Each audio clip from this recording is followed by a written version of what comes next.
What is it like trying to glow up in a postpartum period? What is it like trying to glow up when you have a newborn and a toddler? How can you be intentional about glowing up, prioritizing yourself, and taking care of yourself when you've just had a baby, or when you have multiple children, or when you're a new mom? What mistakes am I avoiding with this postpartum period, and how am I learning from my first experience being a mom, and what am I doing during this period to really thrive and prioritize myself? I am 4 weeks postpartum with my second child. My son is 4 weeks and my daughter is 2 years. And I wanted to come on here to give you a real life perspective of a mom who's glowing up in the postpartum. I want to share with you what I'm doing during this postpartum period to keep prioritizing myself and taking care of myself. I'm giving you tips on how to thrive in this postpartum period so you don't lose sight of who you are and so you don't forget about yourself. It's easier than you think. If you're new here, I'm Koso. I'm a mom and an advocate of women everywhere to love themselves, glow up, and take care of themselves. If that sounds like your vibe, go ahead and subscribe and like this video. Let's go ahead and get started. I'm showing up for myself every day. Every day I'm showing up for myself. It doesn't matter that I've had kids. That's not going to stop me from showing up for myself. And I've told myself that because in my first experience, when I had my daughter, I lost myself. I became a ghost of my former self. As you guys know, if you follow me, you know my story of how after I had my first child, I became a ghost of my former self and I lost sight of who I was. And so with this pregnancy, with this baby, I told myself I'm going to be very intentional from the beginning. I'm going to be very intentional. So number one thing is I'm showing up for myself every day. I'm putting on makeup, I'm getting dressed, I'm taking a shower, and I'm dressing up, looking good. It sounds small, but in the postpartum period, it's easy for us to forget to do these things and to say that it's just too hard, too impossible for us to do it. No, I don't believe in that. In fact, I told myself when I started going into labor, I told myself I'm going to be intentional. I'm going to be very intentional. And when I started having contractions, they were very light. And so I said when I knew I was going to go to the hospital, I actually took time and did my makeup and did my hair and brushed my teeth and made sure I looked presentable. And after I had my son, I told myself every day in the postpartum period, I'm going to show up for myself.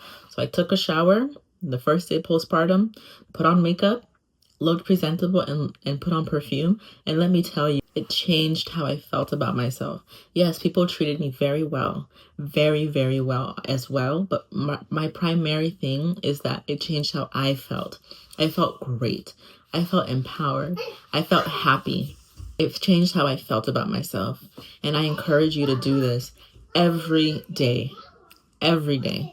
Another thing I'm doing is I'm finding joy. I'm finding things to laugh about, to smile about. And it's so easy to do that in this period. Children bring so much joy. Everything that they do is just an opportunity for you to laugh and find joy in. I'm spending a lot of time with family and friends as well.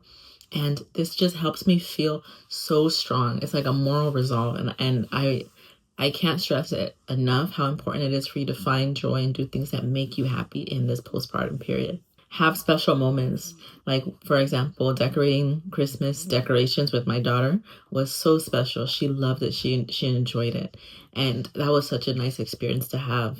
Another thing I recommend is that you have a community, no matter how big or how small. Have a community of people who you can count on, people who are there for you, and people who you know have good intentions. Trying to do this alone is not what we're built to do. We're not built to be alone in this period. We're not built to do these things alone. So don't stress yourself by trying to do that alone. Find a community. Make a community, even if it's one person or two people. This literally saved me during this postpartum period. Being around my family and friends saved me, and I recommend it. I don't think it's meant for us to do this alone. We're not meant to be alone in this. And so I strongly recommend that you prioritize having a community around you, and so that you're not alone in this.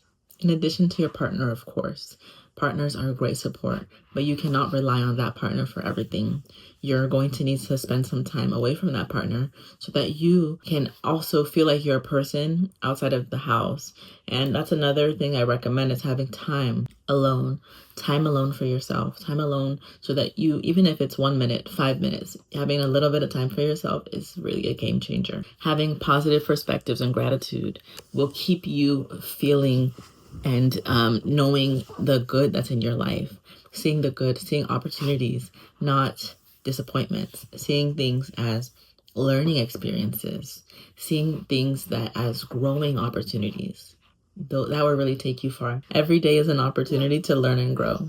Don't worry about perfection in this period. What I do is I clean when I can. I do what I can when I can do it. And I don't stress myself if I'm not able to finish things. I'm letting go of trying to be perfect, letting go of trying to have everything solved and everything done. There are other things that are way more important than that. I'm also okay with making mistakes. They're opportunities for growth and development. So mistakes are okay. Don't beat yourself up for mistakes. Take it easy.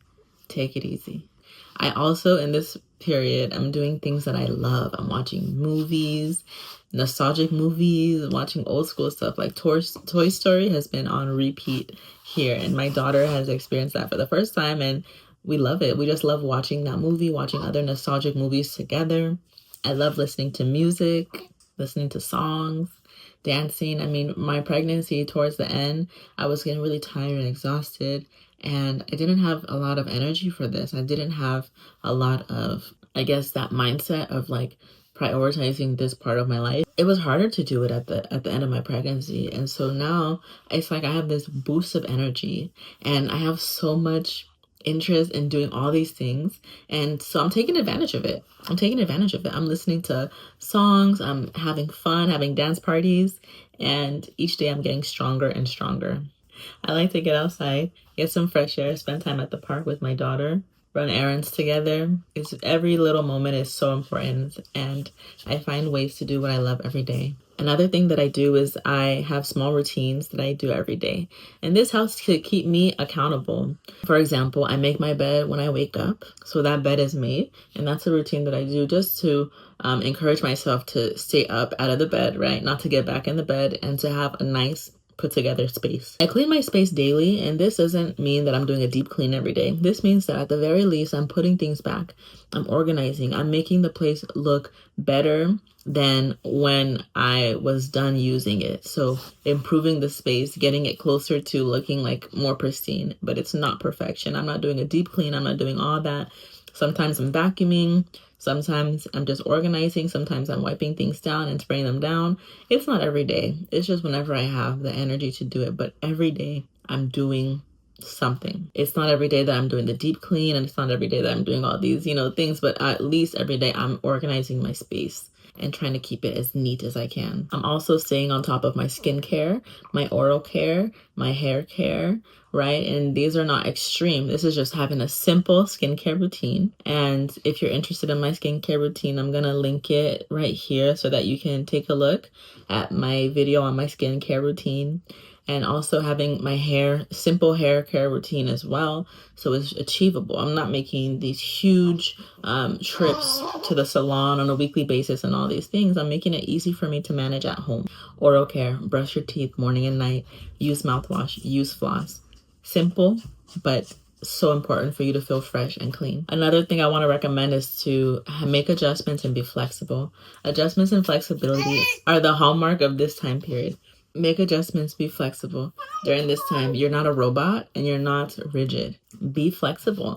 So, for example, for me, I learned that right now is not my season of getting regular gel manicures. I'm not getting regular gel manicures and all that. So I'm not looking into doing gel manicures every 2 weeks right now, but I'm totally into press-on nails, which is so feasible for me as a mom.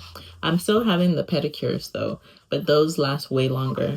And so it's less of a burden to think of how to do that. One thing that helps me be flexible is wearing my baby when I can.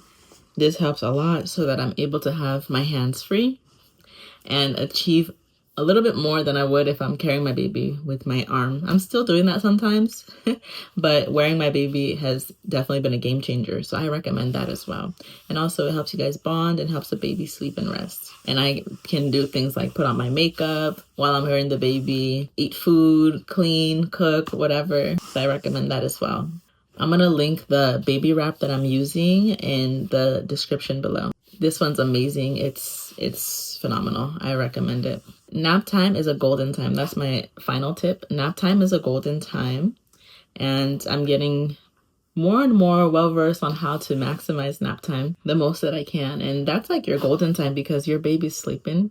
And especially when they're in a newborn stage, they usually sleep in longer stretches. And so this nap time is great because you can do things while they're sleeping. You can sleep yourself. You can take a shower. That's what I did today. I took a shower, did my makeup and my hair while my baby was sleeping. And you can also do things like do your self-care, other self-care, do things that you love, listen to nice music, dance, connect with others, talk on the phone, text people, eat, sleep, like I said. So nap time is a golden time. And so I highly recommend that you take advantage of nap time. And I really just want to impart this on moms. Enjoy this period. This is a blessing. I don't want you to lose sight of who you are. I don't want you to feel like there's no hope for you. Enjoy this time period. Love yourself and don't give up on yourself. Do not give up on yourself during this time. You're going to be okay. Motherhood is literally the most self-sacrificing job there ever is. And we do it with joy and happiness. And I'm so thankful and so blessed to be a mom. To prevent ourselves from losing ourselves in the process, we must be intentional. We must prioritize ourselves every day. Do something that makes you feel good. It doesn't have to take a lot of time or a lot of energy, but trust me, you will feel the difference. This second time around, I feel like a whole new person in a positive way. I don't feel like a ghost of my former self. I feel like a new resurrected self. And the way that I achieve this is by doing what I listed above, by prioritizing myself, by taking care of myself from day one, not taking any shortcuts. Every day is a day for me. Every day is a day for me to present my best self by taking care of myself. And learn from me. Do not make the mistake that I did. Learn from me and put yourself first, and you will feel the difference. Start from day one, make it a habit, and enjoy the process. If you want more guidance on how to glow up in this season of your life, check out my resources linked in the description below. Thank you so much, and I can't wait to hear from you.